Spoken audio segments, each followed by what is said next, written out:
Thanks for mentioning that. You were on my left.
I thought you were coming to add one more announcement. I was going to have to take about 9. David? Yes. You know, you can just call me for it and how about if I, I thought we would just alternate the announcements. well, we could do that, or Do you you wanna could just do do, them all? you do the first 4 and then I just do the last 2 and Well, that's and that keeps it simple. okay, And then too. you go back and do the offering. I just go sit down and you just do the Well, offering. all right, the stewardship's after. Yeah, Okay, I'll sure, just do these 2 and then you Sure. do the offering and invite up Sunny. So I think that just keeps it simple. First, right? Stewardship first. Yeah. Yeah. Thank you. Yeah. You want to hear a good joke? Sure. Although we just showed David Stagg came up to me and said, well, there is actually another potato Unitarians like better than agitators. Those are cogitators. Oh, jeez. Another good one.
Good morning.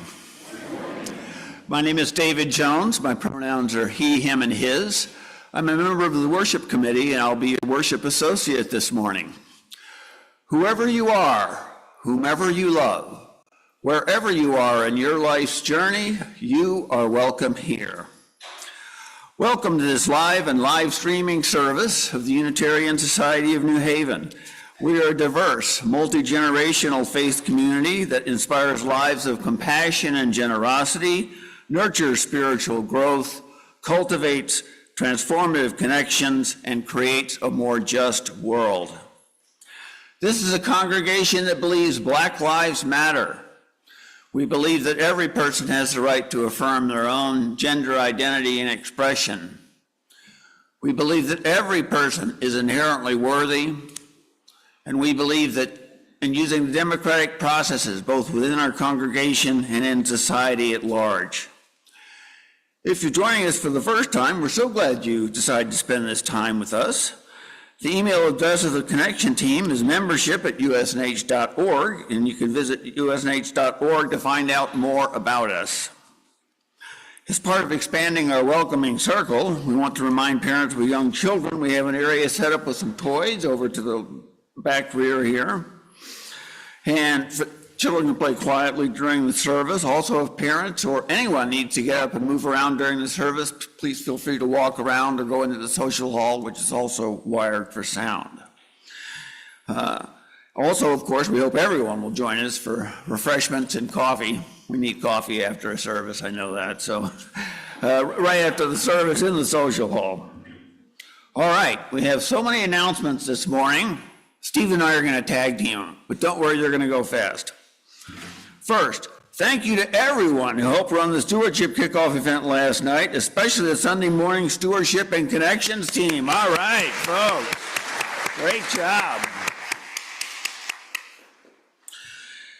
Our next new to USNH class will be on Saturday, April 12th. If you are interested in learning more about our culture and congregational life, reach out to Connection Coordinator Libby. Email, is that connections@usnh.org or is there another email? I see I don't have an email here. Connections@usnh.org. Let's go with that one.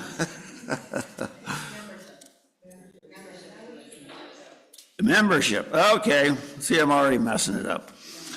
All right. This afternoon, here comes another good one here. I may need some help, Jesse.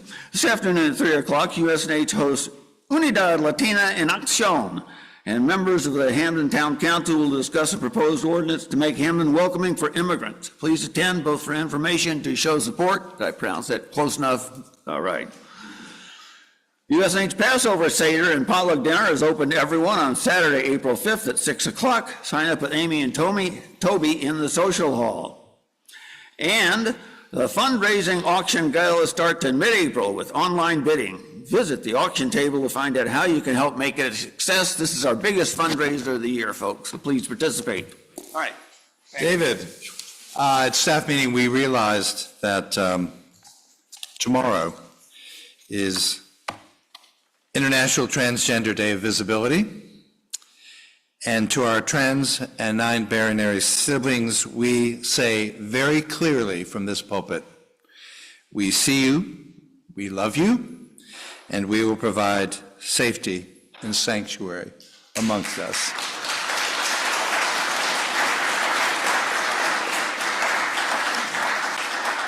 When I came here about a year and a half ago, I was staggered by the amazing musical events that happen here and how many people from the community flood into this sanctuary for the gift of music. And it occurred to me, although we have a long history of having book talks and all that, wouldn't that be great if we could create an author series that would be equivalent to the kind of musical programming that we have all year round? So it's taken us a little while, but I'm very happy to say that on Wednesday, April 9th at 6:30, we will have our first inaugural authors talk to begin a series I hope will go on for many years to come with Yale philosophy professor Jason Stanley. He's the author of 7 books. On my Kindle, I have his book on how fascism works and his newest book, which he'll be speaking on, called Erasing History, and there'll be lots of opportunity for questions. I woke up Wednesday morning, opened up my Kindle, and read in The Guardian that he, along with Marcy Post and Timothy Snyder, are decamping Yale for the University of Toronto. So this is an opportunity to hear Jason Stanley. So I really do hope that you invite your friends, let people in your life know that this is a good opportunity to hear a provocative and important public intellectual in American life. So thank you. David, you're back to talk about the offering.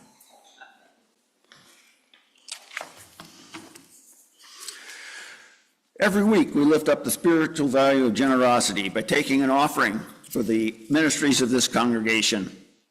You can donate on our website, usnh.org, or by texting GIVE to the number in your order of service. Donations can also be mailed to usnh.org at 700 Hartford Turnpike in Hamden. And for those that like the old-fashioned way, you can put money in the plate as you leave the sanctuary. Next, we'd like to, before I do that, let me do one more quick announcement. We are going to bring up Indigo for our stewardship testimonial, but first I'd like to make an announcement from John for the stewardship folks. You'll perhaps notice that the order of service includes a list of those who've pledged already. Hope you're there. If not, fine, you can be there by next week. So, and next, Indigo.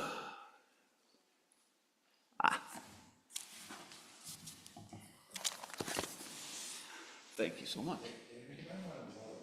Oh, sure. Well, she's pretty tall. You okay? Hello, my name is Indigo, and I'm here to talk about the value that USNH has in my life. I want to start by saying that I think the most important thing to teach people today is acceptance.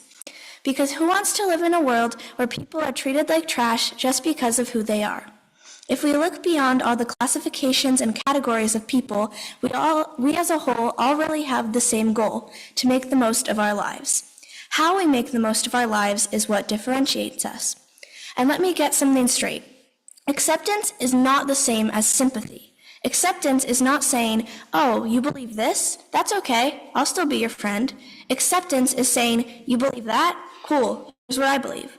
Because beliefs are just another part of who we are, just like hair color and skin tone. One thing that makes USNH such a great place is that they understand what acceptance means.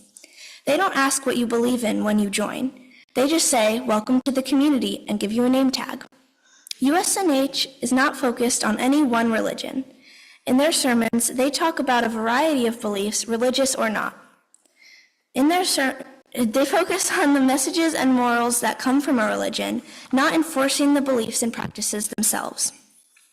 Instead of instructing and enforcing religious practices and beliefs, they spread uplifting messages about supporting each other as a community. This is what sets USNH apart from other churches and temples and what makes it so special to me. Besides the services themselves, what makes USNH so important to me and my family are the people. It's one of those places where you know that once you walk in, you'll be welcomed with friendly faces and warm smiles. In the social hall after a service, you have the power to talk about anything you want to talk about. Spread awareness about a political issue or a cause that really matters to you, or have a simple conversation about the sweater you just bought. Whatever it is, there's always someone nearby who would love to hear what you have to say. Now, I'd like to talk about some things that are a bit more personal to me and my family. I know that as I grow up, my job is to discover more and more about who I am, what I believe, and what is truly important to me. I live on a farm with a variety of different animals. We don't ask a pig to be a specific type of pig, bigger ears or longer legs, for example, because we know that we can't magically change a short pig into a tall pig. That's simply not who they are, and we can't change that. My family is like that. They don't ask me to be a certain type of person. They just ask me to be the best me I can be and to grow. USNH is like that. They inspire me to be the best person I can be and to grow and get better. My mom was raised going to USNH, and it made such a big impact that when she grew up, she chose to bring her kids there so we would get the chance to be a part of such a welcoming community. I think it's incredibly meaningful that the USNH community has welcomed our family for 3 generations now. I am the 3rd. And I believe that with the support it deserves, this community will continue to shine for countless generations of the future. Thank you for taking the time to listen to me today.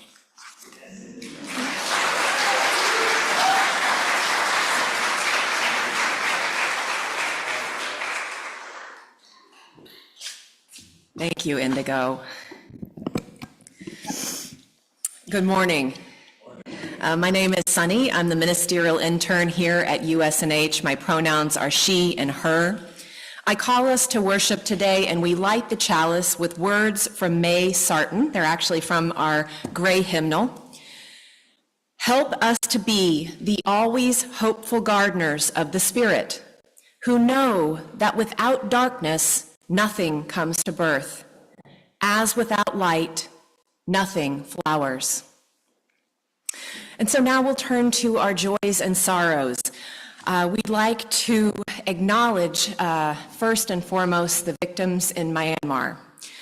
And we also would like to acknowledge the joys and sorrows held in this community. One specific one we'd like to mention, which is both a joy and a sorrow, is that Barb and Bjorn will be heading back to Sweden tomorrow for the foreseeable future, coming months. 6 months, yes. Yes, so we wish them joy on the journey, and we will miss you.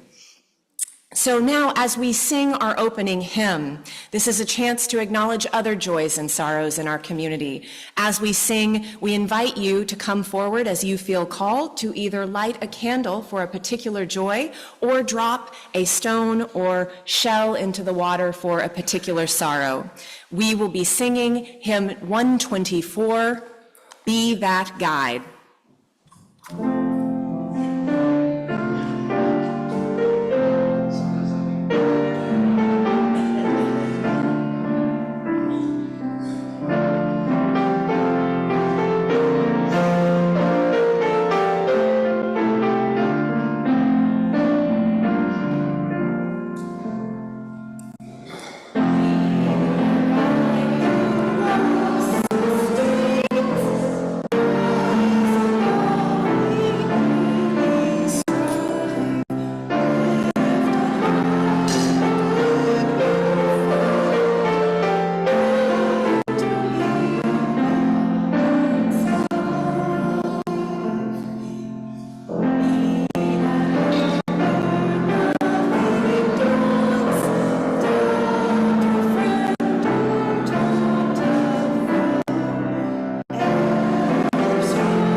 Danilo was a good person. He knew that, of course, because he did good things. He was told by others that he was a good person. So he was a little bit surprised one day when he came home from work at dusk and noticed a mostly blank piece of paper stapled to a telephone pole near his house. That piece of paper had, in very small type in the middle of it, one simple sentence. You have 2 days to change the world for the better. Danilo was a little surprised. He wasn't quite sure if that message was specifically for him or for anybody who had seen it, but he went inside and had a little bit of trouble getting to sleep that night. And he decided that he was going to take it at face value, that it was a message for him specifically. So he got on his computer and he signed up to help build a house the next day to help the unhoused. Well, the next morning he got up with his heart feeling a little bit lighter, and he went out to the garage to gather his tools so he could go and help build one of these shelters for the unhoused. On his way out to the garage, he saw next door a neighbor who was struggling under the weight of several bags of groceries. And Danilo said, "Well, that's not right." And so he went over to his neighbor's driveway and picked up some of the bags of groceries and said, "I'll help you in with that." And he turned to walk towards his neighbor's house when out of the corner of his eye, he saw a dog out on the street. It looked like a stray, and there was a car coming. And he said, "That's not right." So he put those bags of groceries down and he went out into the street and he managed to get hold of that dog and guide it over to the side of the road, and sure enough, there was no collar or tag. So Danilo went and got a leash from inside and he said, "I'm going to walk this dog over to the no-kill shelter." And as he was walking, he passed by the park. In the park, there was a group of people who had set up to serve soup to anyone who was hungry. Oh, hunger, food scarcity, that's not right, said Danilo. So he dropped the leash and wandered over into the park to help make the soup and serve to anyone who was hungry. When he got to the soup makers, he said, "Blessed are the soup makers." But they said, "We have a big problem. There aren't any vegetables for our soup this week. Everyone who picks them is in hiding and in terrible fear." Danilo said, "That is not right." So he dropped the ladle into the pot and he said, "I'm going to go over to those fields. I know lawyers. I know organizers and agitators. I'm going to go and help those people in the fields." And he started making his way over to the fields to help with every single good intention in his heart. And on his way over, he saw a commotion near a public restroom. There was a young woman who was just trying to go in to use it. And a crowd of people had gathered around her and told her she was going in the wrong door. They had told her she was a man and should go around and use the other side. Danilo said, "That is not right." And he went right off his path and put his body in between this young woman and the people who were trying to harm her. The people kind of lost a little bit of their steam seeing somebody else there, and they dispersed a bit. And Danilo turned to this young woman and said, "I'm so sorry that this has happened to you. That is not right." And the young woman said, "I never really wanted to have to use a public restroom anyway, but I had to come over here. Well, I was supposed to get a temporary shelter. I'm unhoused right now, but the person who was supposed to build the shelter for me never showed up today."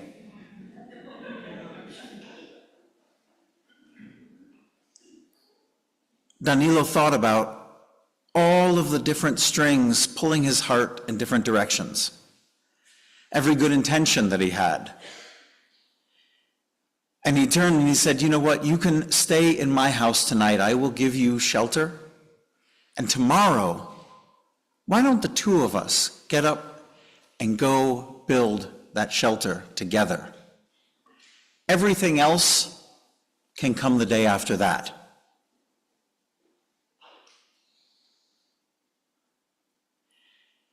Bearing these thoughts in our minds, let's sing our children up to their classrooms with words that are in your order of service. Go now in peace. Go now in peace. Go now in peace. May the spirit of love surround you everywhere, everywhere you may go. Go now in peace, go now in peace.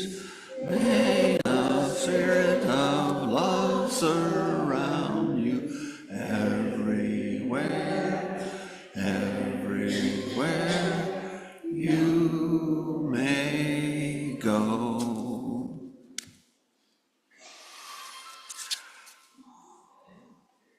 Oh, I forgot to mention, please turn off your devices. I just remembered. Covenant. Covenant lies at the center of how Unitarian Universalists gather in community. Each week we recite together a brief version of our covenant. I encourage you to read the full covenant on our website. While the following words express our intentions in writing, our true covenant lives and breathes in our actions. Please join me now in reciting the words that appear in your order of service or in the chat on the live stream. We covenant together to create and nurture a culture of respect and kindness, and to engage in the spiritual and everyday practice of loving more generously. To this end, we will strive to be open, value differences, listen deeply, use kind language, speak our truths, work with conflict, seek humor and joy.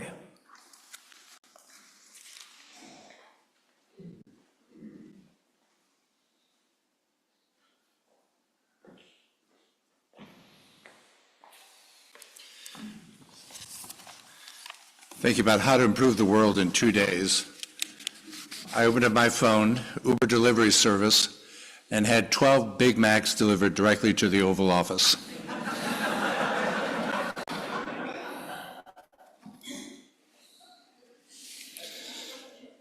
Had to think about that one a little bit. All right. I was very lucky years ago at the Louisville General Assembly to hear Kentucky poet and ecological essayist and novelist Wendell Berry. And I think this is a meditation that we all need, we all deserve, and is available to each and every one of us.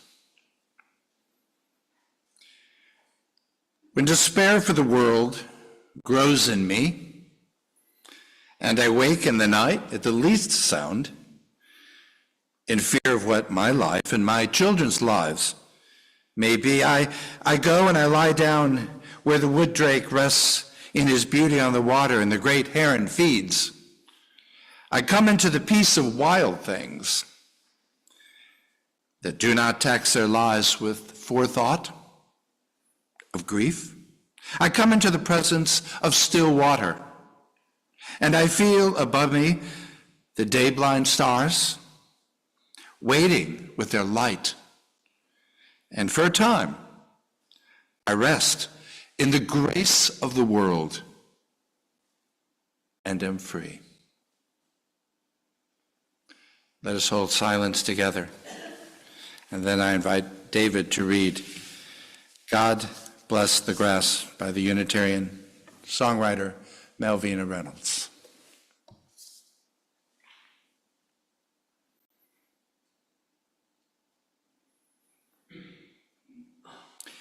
And may this peace be ours for a time. David?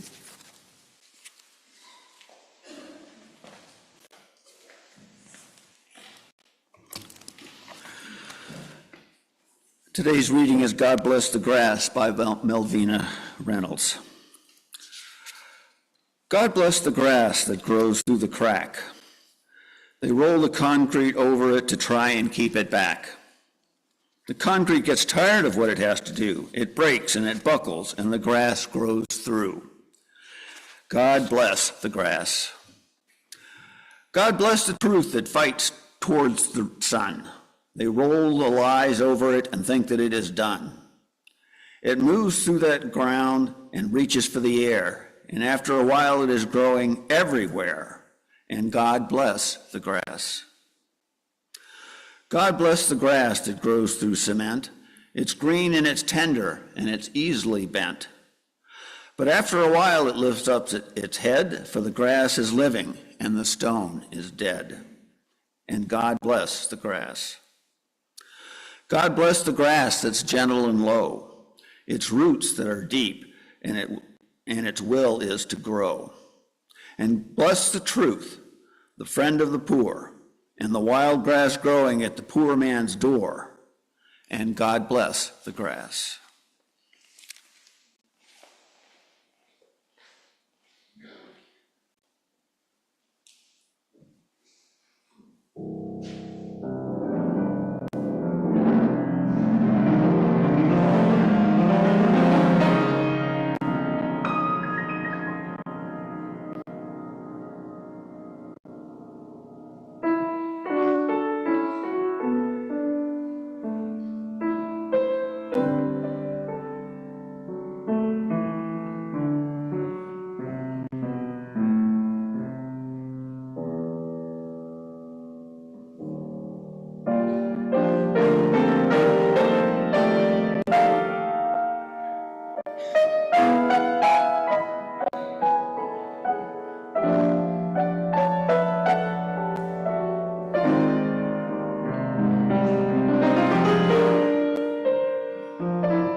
During my time as the ministerial intern here at USNH, I have witnessed more than one person in this community express through tears their exhaustion, frustration, and weariness around fighting the good fight for social justice for so long, with so much work left to be done.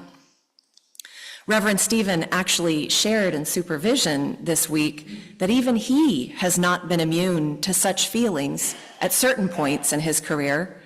Don't worry, this is not one of them. He said he's pretty energized at this moment.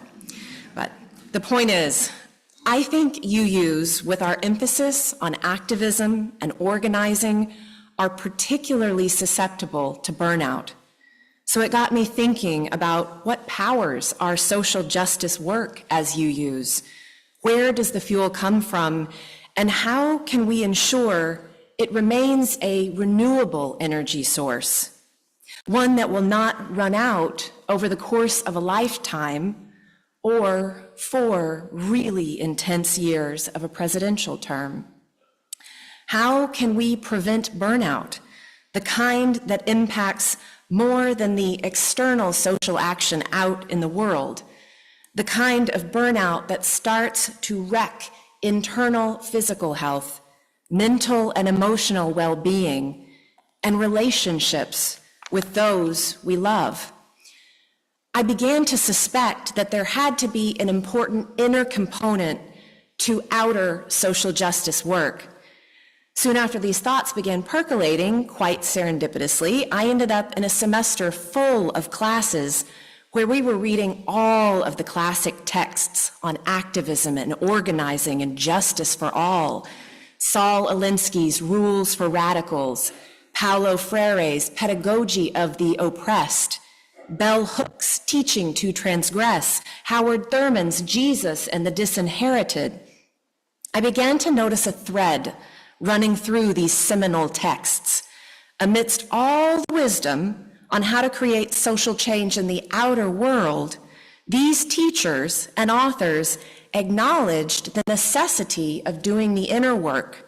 For example, in the book Rules for Radicals, Saul Alinsky writes that Socrates, with his goal of know thyself, was raising the internal questions within the individual that are so essential for the revolution which is external to the individual. In the book Doing Justice, the author shares a story about the executive director of the Gamaliel Foundation, which is a congregation-based community organization, much like Connect, right here in Connecticut. As the story goes, the executive director of Gamaliel once wrote in a memo to his senior staff, "We have erred in the past by concentrating mainly about our power in the public arena. Organizing is more correctly about the power people must possess at the center of their being that enables them to be self-directed people." The author of the book, himself an organizer and a former head of a network of over 1,000 activist religious leaders, goes on to quote that the inner journey is critical for confronting those demons that assert our inadequacies and our unworthiness, that prevent us from acting powerfully on our convictions and our values, that keep us from experiencing the power of the Spirit. And then there's Howard Thurman, a leader in the civil rights movement who believed firmly that the best social action arises out of identity. Thurman did not always engage fully in public activism, instead focusing his efforts on the spiritual and inner work, both his own and that of the movement leaders for whom he provided guidance and counsel, like Martin Luther King. As civil rights activist, the Reverend Otis Moss puts it, though Thurman did not join the march from Selma to Montgomery, or many of the other marches, he nevertheless has participated at the level that shapes the philosophy that creates the march. And without that, people don't know what to do before they march, while they march, or after they march. This is a lot of buildup to say that our inner work of social justice matters. And apparently the UUA agrees. In 2020, the UUA issued a report called Widening the Circle of Concern. A special commission looked at structural and systemic racism within Unitarian Universalism. And they also made some striking observations around our faith itself. According to the commission, quote, justice-seeking practices of Unitarian Universalists are not always grounded on spiritual or ritual principles. Instead, justice-seeking takes the place of ritual and religious life. But the commission goes on to say, justice practices cannot be used as surrogates for deepening our spiritual lives. Our justice work without theological resources and spiritual practices leads us down the path of burnout.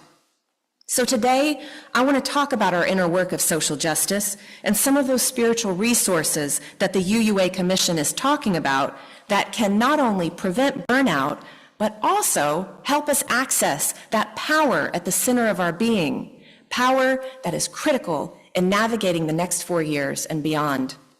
Now, the practices and modalities and ways of being that facilitate and support our inner work are numerous, and the wisdom and traditions that provide our spiritual resources as you use are vast.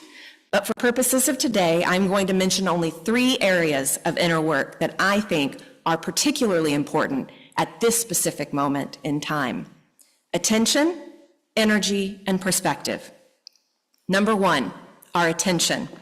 And here we're going to talk for a moment about weasels. What I'm about to share with you comes from Harvard-trained sociologist Dr. Martha Beck, who I know you all know that I love.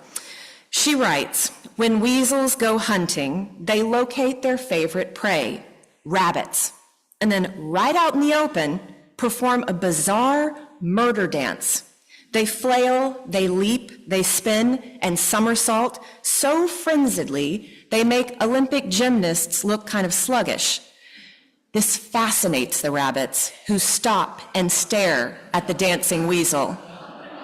They're so amazed, they just sit there, unmoving, as the weasel jitterbugs right up to them and kills them.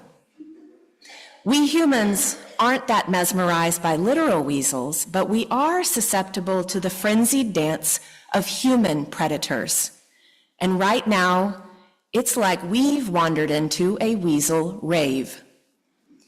Martha goes on to say, the news reads like a 3-ring dancing weasel circus. It's horrifying. It's fascinating. If we don't look away, we may get so stunned that we can't make wise decisions or take necessary actions. Of course, we need to be aware of the dancing weasels. If we don't keep track of them, we're dead meat. But please, friends, don't reread 20 different versions of the same shocking news. I've said similar things from this pulpit in the last several months, that healthy parameters around how and when we consume our media can greatly impact our internal state. But it bears repeating, especially when it's packaged in such a perfect weasel metaphor. Martha uses this metaphor to lead into a few anxiety-reducing practices, but I want to take things in a slightly different direction.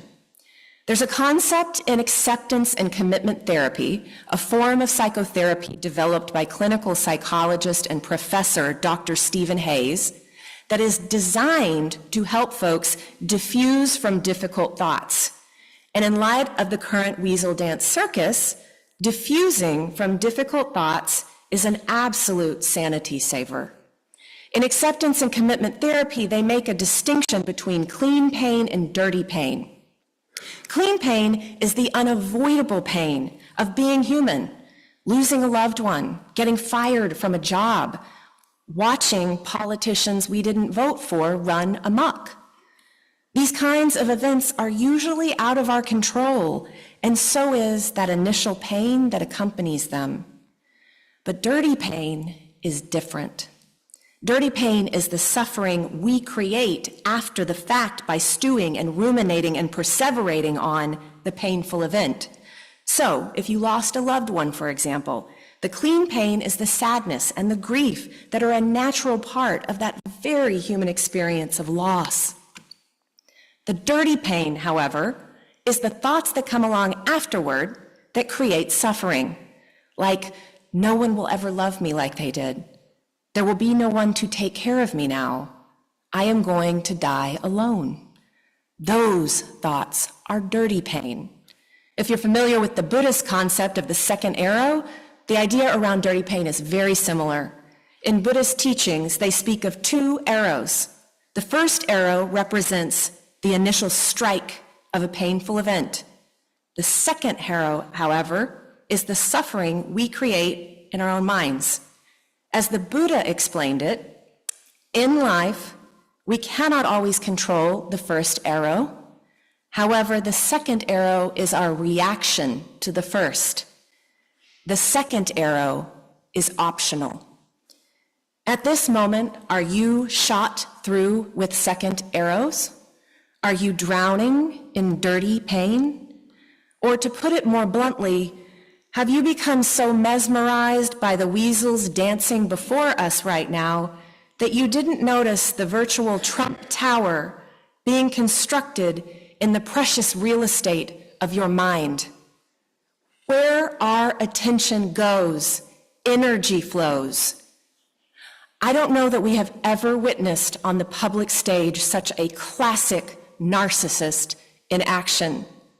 Like an energy vampire, he feeds on your attention and he loves it. Are you giving him exactly what he wants by spending so much time and attention perseverating on and rehashing with your friends the endless stream of horrors coming out of Washington? Or are you peeking in on the weasel dance just long enough to be sufficiently informed, then turning your attention toward that which is nourishing and life-affirming? Remember the Buddha's words. The second arrow is optional. And this leads to the next area of inner work I want to talk about, energy. Do you all remember the general feeling, the reaction to the presidential election in 2016? There were a few days of devastation, but then folks got fired up, like the Women's March held the day after the inauguration in 2017. It was the largest single-day protest in U.S. history. We were outraged, and the resistance was on. As fight, flight, or freeze responses go, we were in fight mode. But there was a different feeling in the air following the 2024 presidential election. Stunned, quiet. It made me think of the nervous system flop response I mentioned in my last sermon. We know fight, flight, or freeze, but recall that flop is the newer addition to the list of primal fear responses. Flop is when our nervous system is just tapped out. In a flop response, positive energy flatlines, we lack the oomph to do much of anything, and brooding may become obsessive.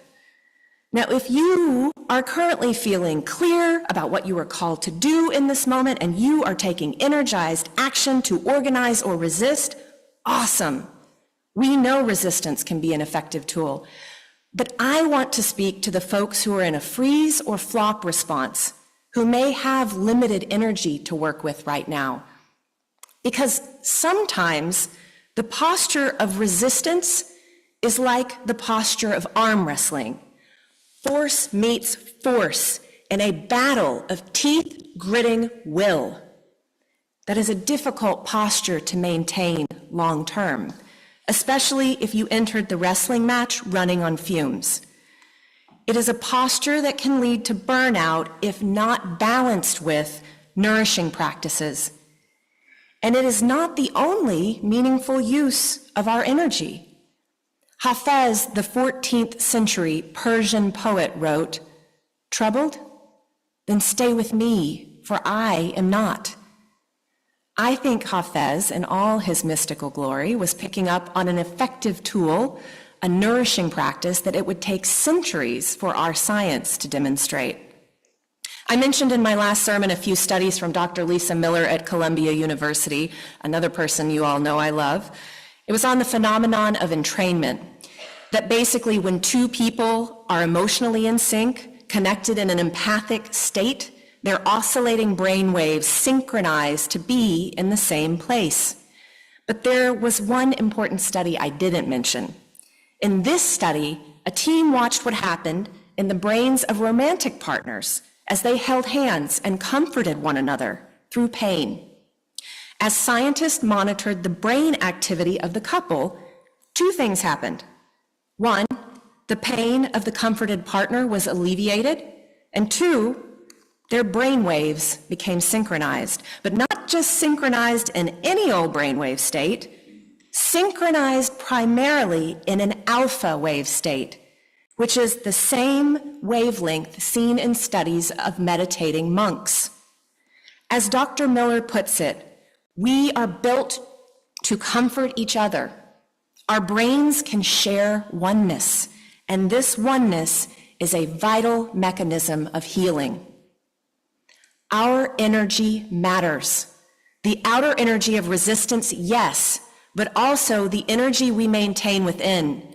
When we attend to our own energy, when we do the inner work of cultivating a grounded and calm inner state, we can become a powerful healing presence for ourselves, for our loved ones, and maybe even for our fractured and hurting country.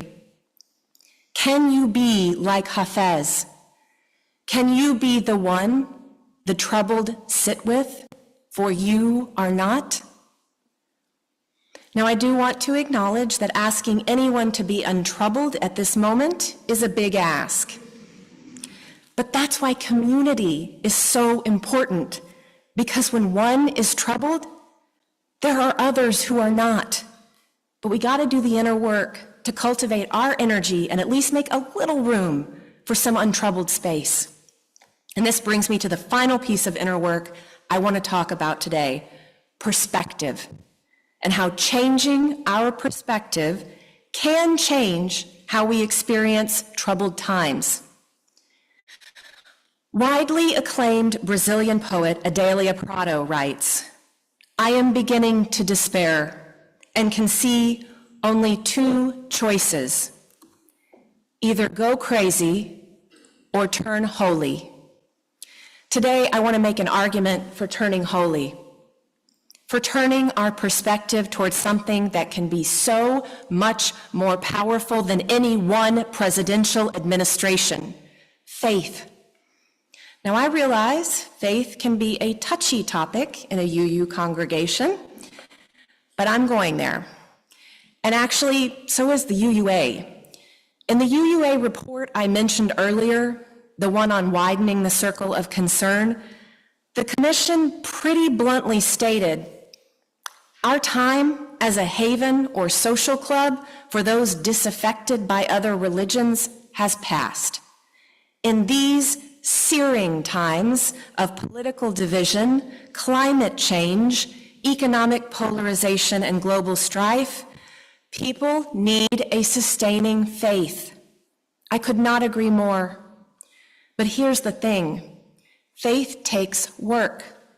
In the midst of our despair and outrage and lament, it takes serious inner work to find and keep the faith. For me, the inner work of shifting my perspective is one way to access faith, and here's what I mean. Recently, I've been thinking a lot about fire. No surprise there, as much is both literally and figuratively burning at the moment. One perspective sees fire as a source of destruction, and we have witnessed a lot of that lately. But shifting our perspective slightly, we can be reminded that in nature, fire can also serve as a source of creation. There are some incredible species of what are called pyrophytic plants. These kinds of plants actually require fire for their seeds to sprout. It is only under the heat of flame that the resin on the cones and the fruits melts to release seeds.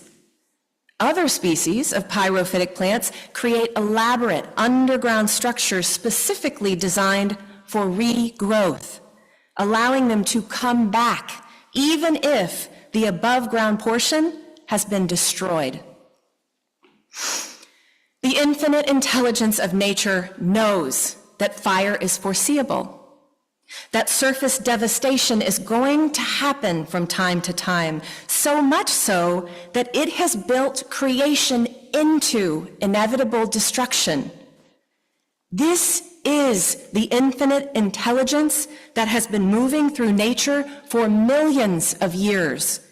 And may I remind us that we, as humans, are also nature. So, that infinite intelligence is also in us. In the words of Ralph Waldo Emerson from our very own Gray hymnal, there is a deep power in which we exist and whose beatitude is accessible to us. When it breaks through our intellect, it is genius. When it breathes through our will, it is virtue. When it flows through our affections, it is love. Emerson calls this intelligence, this energy that infuses every part and particle, the oversoul. Some traditions have called this force the divine. Some scientists call it non-local consciousness. And some in this very congregation might call it spirit of life. I would argue that what we call it matters less than simply remembering that it is. That we are not alone in this, that this intelligence is moving in and around and through us as we navigate these challenging times. Can we draw faith from this intelligence, knowing that like those pyrophytic plants, we too were made for fiery times? That within the fires of destruction, we contain seeds of creation?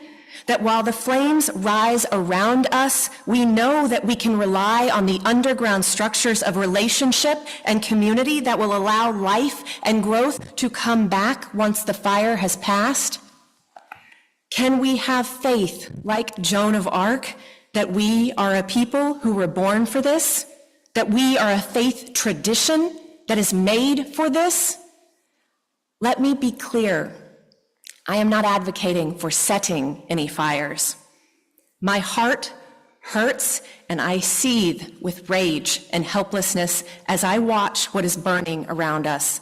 Higher education, trans rights, environmental protections, just to name a few.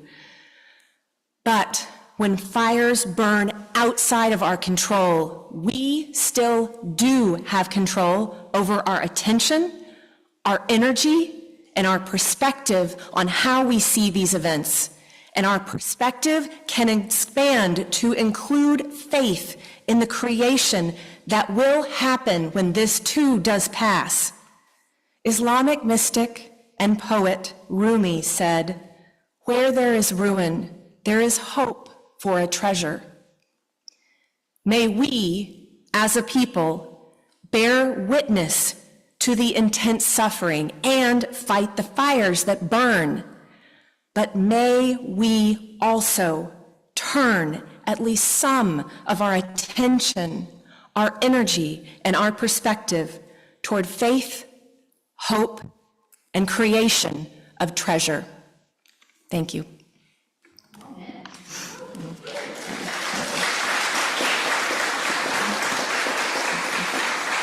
And now our closing hymn, number 121 in your gray hymnal, "We'll Build a Land."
And now I invite you to say with me the words printed in your order of service as we extinguish the chalice.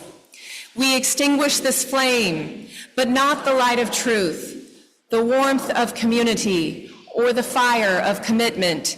These we carry in our hearts until we are together again. Now, as we leave this sacred space and go back out into the world, may we marshal our attention and energy wisely. May we rest in perspectives that bring us hope. And may we each find the sustaining faith that will power our social justice work now and evermore. And so it is.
Sí,